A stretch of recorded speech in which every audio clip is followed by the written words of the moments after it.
আসসালামু আলাইকুম প্রিয় ভাই বোন বন্ধুগণ, আশা করি সকলেই ভালো আছেন।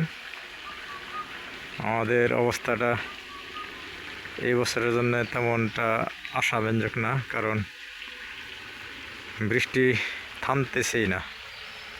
খুবই খারাপ একটা অবস্থা। এইবার যে এত আর্লি বর্ষা চলে আসছে, এটা আসলে কল্পনার অতীত। এখন তো মনে হচ্ছে এই অর্থ বছরে বস্তায় আদা, পাট এবং আউশ এই তিনটা ফলনের মনে হয় বিপর্যয় ঘটবে।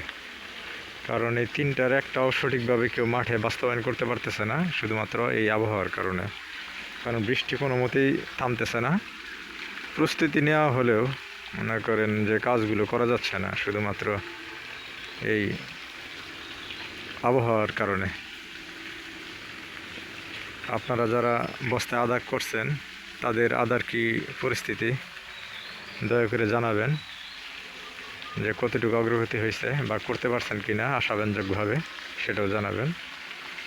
এই দেখেন, এখানে আরও কিন্তু একটু খালি আছে। মোটামুটি এখানে 5,000 বস্তা আদা করার কথা, এবং সেই অনুযায়ী কাজ করা হয়েছে। ম্যাক্সিমামগুলো রেডি হয়ে গেছে, আরও কিছু বাকি আছে। কিন্তু ওয়েদারটা সত্যিকার অর্থে খুবই বাজে একটা ওয়েদার এখন, যেটা আদা চাষের জন্য উপযোগী না। দেখা যাক সামনে কি অপেক্ষা করতেছে। আমরা এইবার চেষ্টা করতেছিলাম যে খরচটাকে অর্ধেকে নামিয়ে যেন এইবার আদাটা করা যায়, এবং সেই অনুযায়ী কাজটা করা হচ্ছিল। কিন্তু আবহাওয়া যদি আসলে ভালো না থাকে, এখানে তো আসলে ব্যক্তিত্ব কোনো হাত নাই।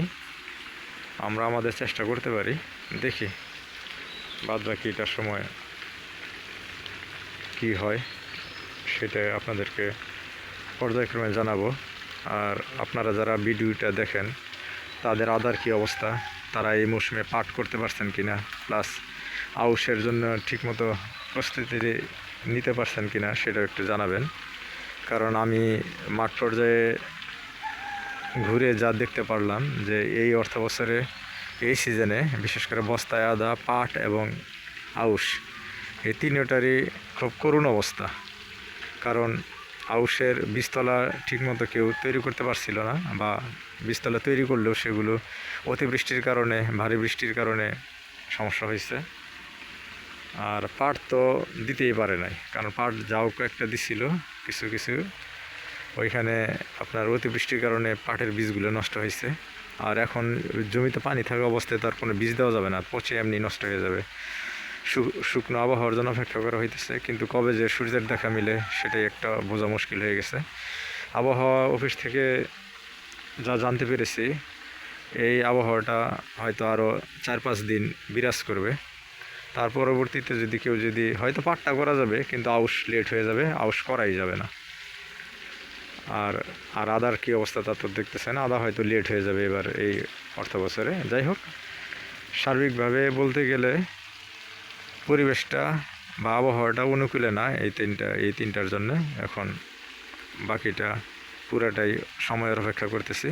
আল্লাহ ভরসা। ভালো থাকবেন সবাই, আমাদের জন্য দোয়া করবেন। আল্লাহ হাফেজ।